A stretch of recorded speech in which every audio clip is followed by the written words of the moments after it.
The most favorite hospital talk in Indonesia.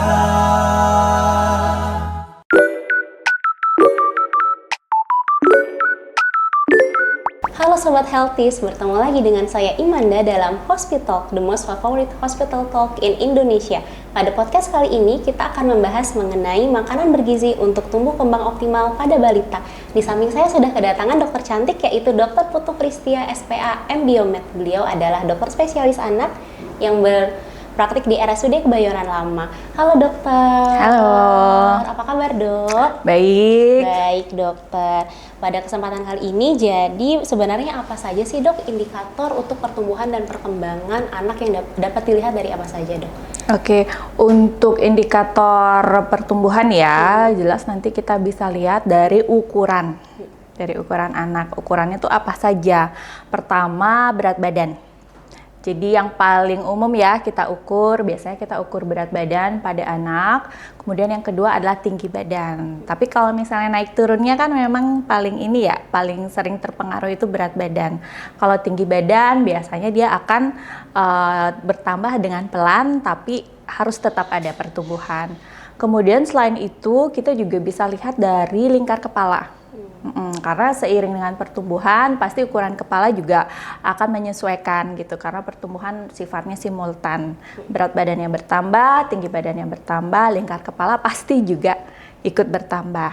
Nah, itu lain cerita kalau misalnya lingkar kepalanya jadi terlalu besar atau tidak sesuai dengan ukuran berat badan dan tinggi badannya, itu berarti ada sesuatu yang perlu kita curigai gitu. Jadi harus simultan ya. Ada satu lagi yang perlu kita periksa tapi memang agak jarang ya kita periksakan, itu sebenarnya lingkar lengan atas. Ya, jadi sebenarnya 4 komponen itu bisa kita gunakan sebagai indikator pertumbuhan pada anak-anak kita. Baik, jadi ada dari 4 indikator tadi, terutama untuk berat badan dan tinggi badan anak sendiri nih dok, apa saja sih hal-hal yang menyebabkan berat badan dan tinggi badan anak ini tidak sesuai usia? Nah, maka apa yang harus dilakukan oleh orang tua? Oke, jadi sebenarnya kalau berat badan dan tinggi badan itu memang faktor utamanya adalah nutrisi ya. Apalagi di 1000 hari pertama kehidupan. Jadi dari janin sampai dia berusia 2 tahun, faktor yang utama untuk pertumbuhan berat badan dan tinggi badan itu adalah faktor nutrisi. Jadi nanti kalau sudah di atas 2 tahun, biasanya selain faktor nutrisi, udah masuk tuh faktor genetik, tinggi ayahnya bagaimana, tinggi ibunya bagaimana, selain di faktor nutrisi gitu. Baik dokter. Lalu jadi dari faktor-faktor tadi bisa dilihat dari ada faktor nutrisi juga ada faktor dari genetik.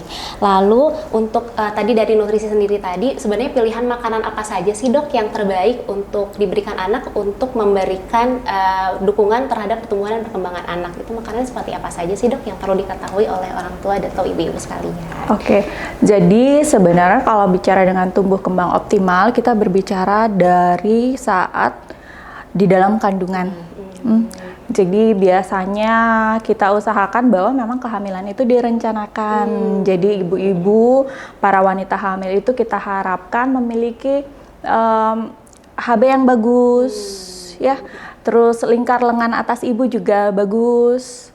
Jadi cadangan nutrisi pada tubuh si ibu sendiri itu adalah cukup siap untuk memberikan nutrisi kepada janinnya, itu pertama. Kemudian dari HB-nya tadi saya udah bilang ya, berarti ibu diusahakan tidak kekurangan zat besi, asam folat, seperti itu. Jadi pada saat bayinya lahir, berat badannya memang berat badan optimal, di mana rata-rata biasanya bayi perempuan itu lahirnya di sekitar 3 kilo, anak laki-laki garis hijaunya itu lahir di 3,5 kilo.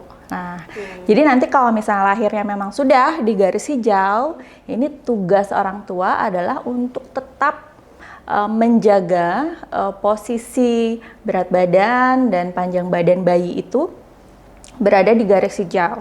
Tentu saja dengan nutrisi yang di 6 bulan pertama ASI eksklusif. Kemudian setelah 6 bulan pertama kita mulai pemberian MPASI ya. Nah, di MPASI itu biasanya sudah mulai kita minta kepada orang tua memberikan gizi yang berkualitas, jumlahnya cukup, dan jenisnya juga beragam. Seperti itu. Dan nanti juga setelah 1 tahun sudah mulai dengan makanan keluarga ya. Sudah mulai dengan makanan keluarga, tentu saja kembali dengan jumlah, jenis, porsi juga yang seimbang. Dari segi kualitas, kuantitas itu perlu tetap dijaga. Jadi nggak bisa anak cuma makan karbo saja setiap hari, kemudian ini katanya protein yang bagus untuk meningkatkan tinggi badan. Protein saja yang diberikan, itu tidak bisa. Jadi yang kita harapkan adalah gizinya lengkap, ya karbo, ya protein, ya lemaknya, serat juga, vitamin. Jadi mikronutrien juga harus tetap dipertimbangkan dengan jumlah yang sesuai gitu. Jadi jangan sampai anak saya makannya banyak dok, tapi ternyata berat badannya nggak naik-naik. Ternyata kalori totalnya tidak mencukupi dengan kebutuhan harian si anak. Jadi walaupun dirasa makannya sudah banyak dengan variasi yang beragam, tetap jumlahnya juga harus tepat seperti itu. Baik, untuk ini sering kali saya mendapatkan pertanyaan juga bahwa memang keluhan-keluhan orang tua bahwa anaknya ini sulit makan dok, memilih juga sulit untuk milih-milih makanan. Apakah ada trik-trik khusus dari dokter supaya anak ini makannya mau gitu dok? Oke. Nah biasanya kalau ini memang susah-susah gampang ya. Jadi biasanya ada orang tua yang tanpa melakukan banyak hal pun ternyata anaknya udah pinter nih makannya, nggak pilih-pilih, terus nggak ngemut ya makannya. Tapi ada juga yang sudah mengusahakan banyak hal tapi tetap aja selalu ada keluhan. Jadi biasanya kita tetap lihat ya bagaimana indikator pertumbuhan si anak, berat badannya bagaimana kenaikannya, kemudian dari situ ada keluhan nggak. Jadi kalau misalnya berat badannya bagus, tanpa keluhan, biasanya apa yang sudah orang tua lakukan tinggal dilanjutkan aja. Tapi kalau misalnya memang ada suatu masalah, biasanya kita tilik lagi. Porsi makannya bagaimana, gaya pemberian makanannya seperti apa, apakah dia menerapkan aturan makan, apakah anaknya dibedakan menunya, jadi makan bersamakah bersama keluarga. Banyak trik-trik atau hal-hal kecil yang sebenarnya bisa kita usahakan. Jadi kalau misalnya memang masalahnya di anak itu sendiri, misalnya ngemut, seperti itu ya, nanti bisa kita konsulkan. Apakah ternyata dia ngemut karena faktor yang paling sering nih, makan sambil nonton, dikasih handphone, dikasih tab, jadi dia fokusnya malah ke acara yang dia tonton, bukan ke ngunyahnya, seperti itu. Kemudian mungkin aja sebenarnya dia bosan dengan menunya, mungkin itu aja, karena mungkin orang tua berpikir anak belum boleh makan ini, boleh makan nggak boleh itu gitu ya. Jadi dia bisa aja bosan gitu. Jadi mungkin ada yang ngemut atau malah melepeh. Banyak keluhan kan biasanya. Nah, biasanya kalau misalnya memang seperti itu dan sampai berpengaruh terhadap berat badan, tinggi badan, harus segera dikonsulkan. Jadi nanti akan mendapatkan saran atau terapi yang tepat sesuai dengan masalah yang ada. Baik dokter, jadi ada satu lagi pertanyaan nih dok yang sering kali ditanyakan adalah pemberian vitamin untuk anak nih dok. Apakah ada vitamin untuk menambah nafsu makan anak dok? Ini sering kali ditanyakan oleh orang tua juga. Gitu. Oke. Jadi biasanya pada prakteknya ya saya juga bisa tuh memberikan tambahan vitamin gitu. Cuman ya sifatnya adalah sebagai suplemen. Suplemen itu kan sebenarnya kalau misalnya kita rasa perlu kita bisa kasih. Kalau nggak merasa perlu tidak usah. Jadi kapan rasanya perlu? Biasanya kalau anak-anak sudah dengan kondisi gizi baik, ya gizi baik, terus makannya memang pinter dalam artian dia bisa makan segala jenis dengan porsi yang cukup, berat badan dan tinggi badannya bertambah setiap bulan. Jadi saya rasa itu tidak perlu ya, tidak memerlukan tambahan atau suplemen vitamin penambah nafsu makan, itu saya rasa tidak perlu. Tapi kalau memang pada kasus-kasus atau misalnya anak ini sama sekali nggak bisa makan daging dok, seperti itu, atau sama sekali nggak makan sayur dok, jadi kan nggak dapat protein, nggak dapat serat.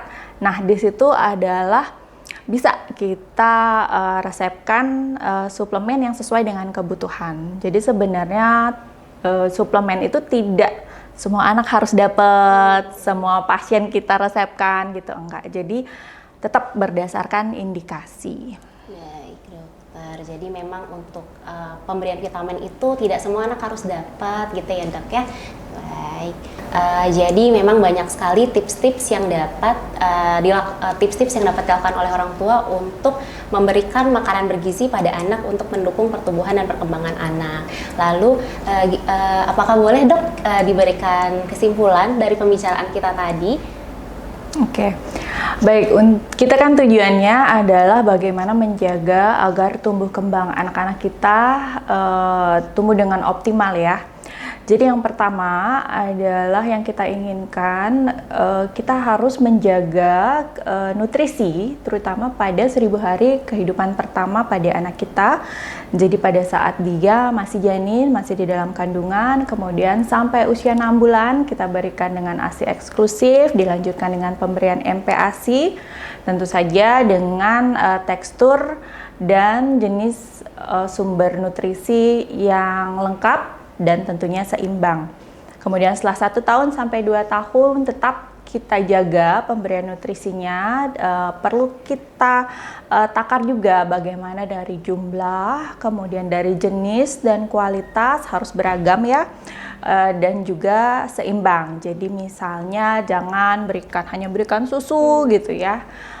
Oke, kemudian selain pemberian nutrisi, kita juga harus mendukung anak bagaimana mereka memiliki habit makan yang sehat. Jadi karena hal itu akan berpengaruh sampai usia dewasanya mereka. Jadi tetap selain pemberian nutrisi, jangan lupa kita pantau tumbuh kembang. Itu paling pesat memang di 2 tahun pertama, tapi bisa tetap kita pantau sampai usia balita dan juga sampai usia anak kan masih sampai di 18 tahun harus tetap kita pantau begitu. Jadi pemberian nutrisi dan pemantauan itu sangat penting untuk memperoleh hasil tumbuh kembang yang optimal pada anak-anak kita. Terima kasih Dr. Putu atas waktunya dan kesempatan dan informasi yang sudah diberikan pada kami semua. Untuk para ibu, jika ingin datang konsultasi langsung bisa datang ke RSUD Kebayoran Lama, bertemu dengan praktek Dr. Putu Fristia langsung di sini ya. Gitu. Sekian podcast pada kali ini, sampai ketemu lagi di podcast berikutnya.